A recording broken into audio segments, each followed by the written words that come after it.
അസ്സലാമു അലൈക്കും വറഹ്മത്തുള്ളാഹി വബറകാതുഹു. പ്രിയപ്പെട്ട വിശ്വാസികളെ, സഹോദരന്മാരെ, സഹോദരിമാരെ, 79ാമത് സ്വാതന്ത്ര്യദിനം ആഘോഷിക്കുകയാണ് നമ്മുടെ രാജ്യം. എല്ലാവർക്കും സ്വാതന്ത്ര്യദിന ആശംസകൾ നേരുകയാണ്. നമ്മുടെ രാജ്യത്തെ സംബന്ധിച്ചിടത്തോളം ചരിത്രപരമായും സന്തോഷം നിറഞ്ഞ സുപ്രധാനമായ ഒരു ദിവസമാണ് ഇന്ന്. 1947 ആഗസ്റ്റ് 15 റമദാൻ 27 ഒരു വെള്ളിയാഴ്ചയായിരുന്നു നമ്മുടെ രാജ്യത്തിന് സ്വാതന്ത്ര്യം ലഭിച്ചത്.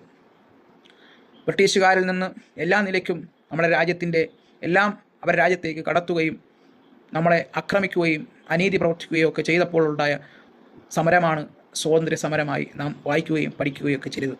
നമ്മുടെ രാജ്യത്തിന് സ്വാതന്ത്ര്യം ലഭിച്ചത് നാം എന്നും ഓർക്കുകയും അത് നാം സ്മരിക്കുകയും ചെയ്യൽ അത് അത്യാവശ്യമാണ്. കാരണം പരിശുദ്ധമായ ഇസ്ലാം എല്ലാ വിഷയങ്ങളും കൃത്യമായ നിലയ്ക്ക് പഠിപ്പിച്ച അതിമഹത്തായ മതമാകുന്നു ഇസ്ലാം. കമാ ഖാല റസൂലുള്ളാഹി സ്വല്ലല്ലാഹു അലൈഹി വസല്ലം ഹുബ്ബുൽ വത്വനി മിനൽ ഈമാൻ. സ്വരാജ്യ സ്നേഹം എന്ന് പറയുന്നത് ഈമാനിൻ്റെ ഭാഗമാണ്. ഒരാളുടെ വിശ്വാസം പൂർണ്ണമാകണമെങ്കിൽ അവൻ രാജ്യത്തെ സ്നേഹിക്കാതെ കഴിയുകയില്ല. ഒരു വിശ്വാസിയെ സംബന്ധിച്ചിടത്തോളം, ഒരു മുസ്ലിമിനെ സംബന്ധിച്ചിടത്തോളം അവൻ്റെ വിശ്വാസത്തിൻ്റെ ഭാഗമായിട്ടാണ് പരിശുദ്ധമായ ഇസ്ലാം നമ്മെ പഠിപ്പിക്കുന്നത്. ഒരു പൂന്തോട്ടത്തിൽ വിവിധങ്ങളായ പുഷ്പങ്ങളുണ്ടാകും. എല്ലാം പരിഗണിച്ചുകൊണ്ട് സ്നേഹത്തോടുകൂടി, സൗഹാർദ്ദത്തോടുകൂടി, സന്തോഷത്തോടുകൂടി കഴിയുമ്പോഴേ നമുക്കൊരു നല്ലൊരു രാജ്യത്തെ സ്വപ്നം കാണാൻ സാധിക്കുകയുള്ളൂ.